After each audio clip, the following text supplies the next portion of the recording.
जय हिंद मेरे प्यारे शेर बहादुर। स्वागत है आपको अपना channel YouTube channel math material by Shailesh sir में। अगर आपने इस चैनल से नया जुड़े हैं तो इस चैनल को लाइक सब्सक्राइब और शेयर करें सभी दोस्तों तक, ताकि सभी को इसका लाभ मिल पाए। और अगर फिजिक्स का तैयारी करना है तो बस इसी चैनल से करिए, आपको 100% लाभ मिलेगी।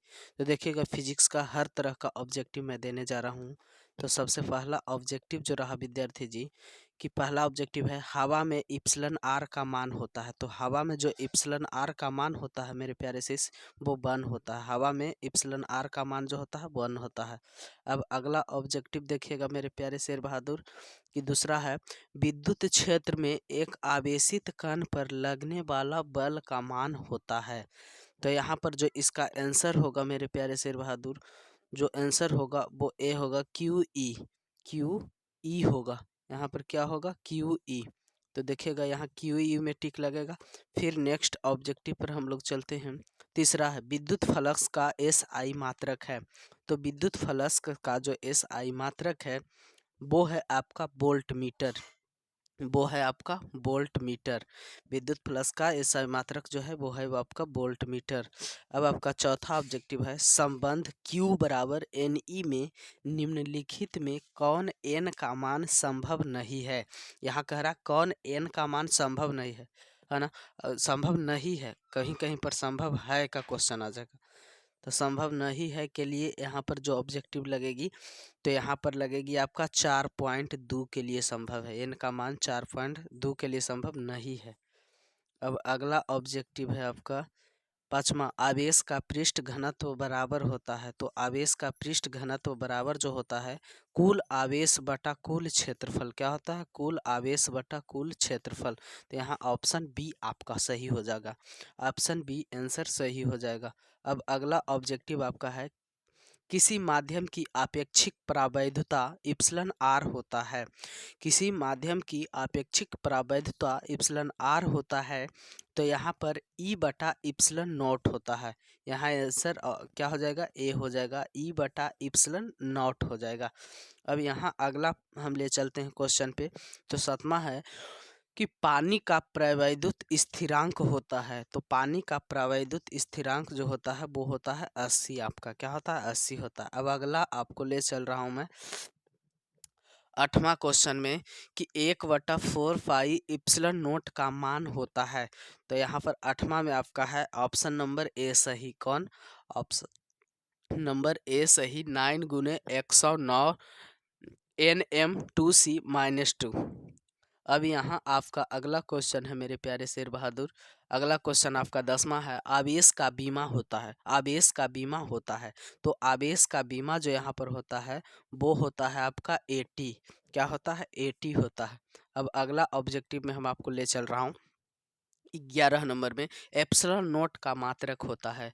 तो एप्सिलॉन नोट का मात्रक जो यहाँ पर आपका होता है वो होता है आपका एफ एम इनवर्स होता है एफ एम माइनस वन। तो यहाँ पर अगला ऑब्जेक्टिव जो रहा आपका, वो अगला ऑब्जेक्टिव है किसी दूरी पर अवस्थित दो आवेशित कण के बीच विद्युत बल F है। यदि उनके बीच की दूरी आधी कर दी जाए तो विद्युत बल का मान होगा। तो विद्युत बल का जो मान होगा वो आपका हो जाएगा 4F। इस स्थिति में आपका आंसर जो होगा 4F ऑप्शन नंबर ए आपका सही आंसर रहा। अब अगला पर हम ले चल रहे हैं आपको, जब किसी वस्तु को आवेशित किया जाता है तो उसका द्रव्यमान जो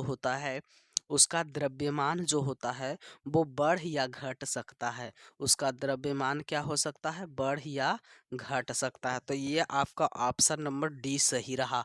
अब अगला ऑब्जेक्टिव पर ले चलता हूँ मेरे प्यारे शेर बहादुर, कि 14 नंबर कह रहा है विद्युतशीलता का एस आई मात्रक होता है।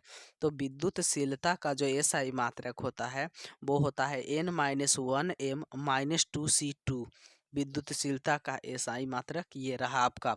अब अगले ऑब्जेक्टिव पर मैं आपको ले चल रहा हूँ 15 नंबर का है, कूलम्ब बल है।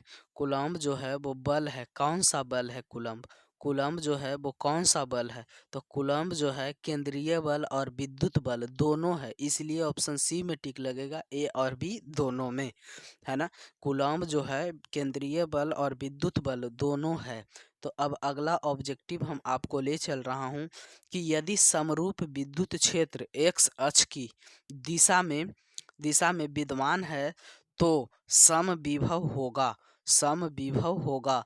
तो यहाँ आपका ऑप्शन जो रहा वो होगा वाई जेड तल की दिशा में, किसमें होगा, वाई जेड तल की दिशा में, ऑप्शन नंबर सी होगा वाई जेड तल की दिशा में।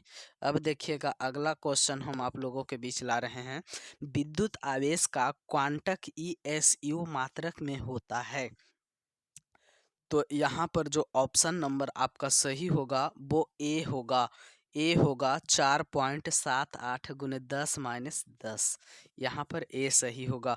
अब आगे हम ले चल रहे हैं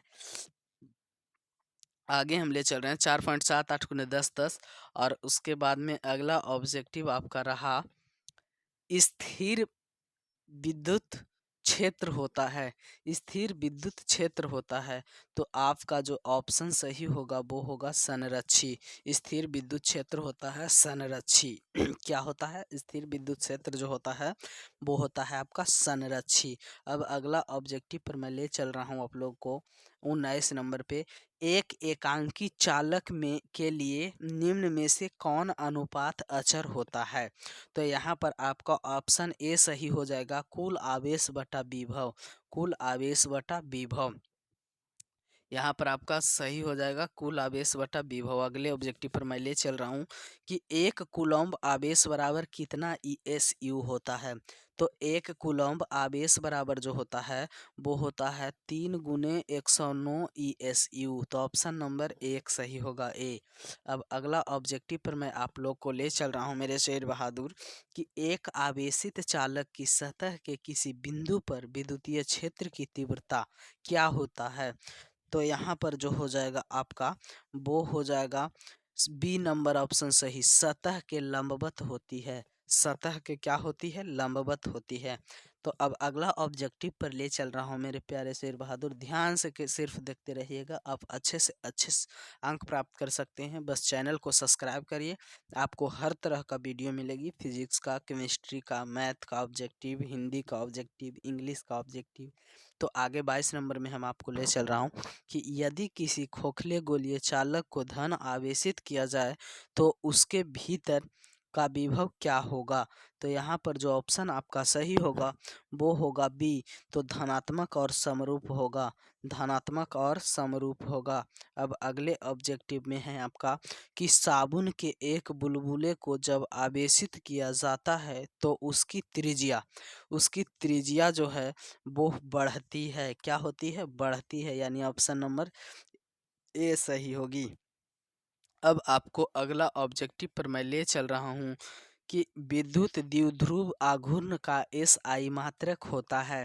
तो जो विद्युत द्विध्रुव आघूर्ण का SI मात्रक होता है वो होता है ऑप्शन नंबर ए सही होगा, कूलम्ब गुने मीटर, कूलम्ब गुने मीटर, सी गुना एम भी लिख सकते हैं इस तरह से। सी से कूलम्ब होता है, एम से मीटर होता है। तो अगले ऑब्जेक्टिव में मैं बात करता हूँ 24 नंबर का, 24 नंबर का तो समाप्त हो गई ना। अब 25 नंबर में हम आपसे बात करते हैं, 25 नंबर, विद्युत क्षेत्र में प्रवेश करने वाले इलेक्ट्रॉन का प्रारंभिक वेग विद्युत क्षेत्र से भिन्न दिशा में है, विद्युत क्षेत्र में इलेक्ट्रॉन का पथ होगा। तो इलेक्ट्रॉन का जो पथ होगा मेरे प्यारे शेर बहादुर वो आपका परिवलय होगा, क्या होगा, परिवलय होगा, यानी ऑप्शन नंबर डी सही हुआ। अब अगले ऑब्जेक्टिव पे मैं ले चल रहा हूँ, 26 नंबर कह रहा कि इप्सिलॉन नोट की बीमाएँ हैं। तो यहाँ पर आप इप्सिलॉन नोट की जो बीमाएँ हैं वो आपका M-1 L-3 T4F4 होगा, ये इप्सिलॉन नोट का बीमा हो गई, है ना। तो इस तरह के वीडियो देखने के लिए आप मेरा चैनल को सब्सक्राइब करें और लाइक करें, और आप सभी दोस्तों को जो है कि नोटिस पहुंचाएं, है ना, ताकि इस वीडियो का लाभ बहुत ज़्यादा से ज़्यादा ले सकें। है ना। धन्यवाद, धन्यवाद आप लोगों को देखने के लिए।